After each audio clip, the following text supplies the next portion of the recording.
Okay, so this is the second 8th grade one. Which phrase describes a nonlinear function?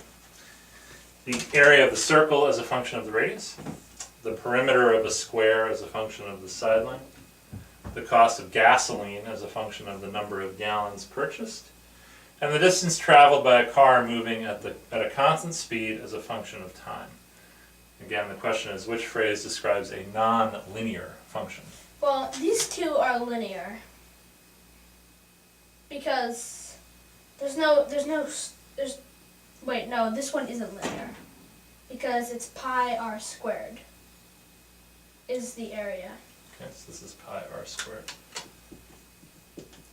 And this is 4 times the length. Okay. I don't really have any idea what these are. Okay. Because I have no idea what this is. The distance traveled by a car moving at a constant speed as a function of time.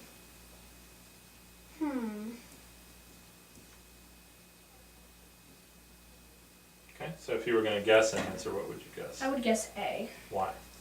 Because that already isn't linear. Okay. All right. Well, good. That is the right answer, by the way. Let's talk about these two. The cost of gasoline is a function of the number of gallons purchased. So, what price do you want to use for our gasoline? Price per gallon? Let's just say $5. Okay, $5. How much is it if I purchase 1 gallon? It's just $5. How much if I purchase 2 gallons? It's $10. How about 3 gallons? 15. How about 4 gallons? 20. So, what do you think? Is this a linear function? No. How come? Well, it's the number of gallons purchased times the cost. Okay, so if I purchase X gallons, what's my cost? It's X times $5. Okay. Does that look linear? Yeah, that looks pretty linear. What does linear mean? It means it's the first power. First power.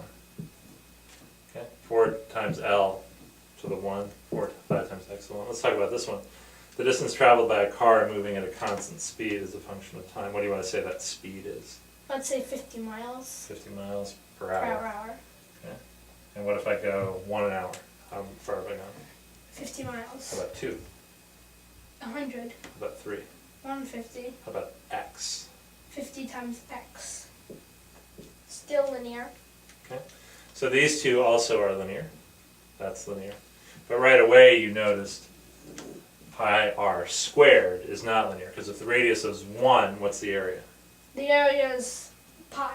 Now if the radius is 2, is the area 2 pi? No, it's 4 pi. What about 3? 9 pi. What about 4? 16 pi. So there you go. So that's not linear. Okay, good job.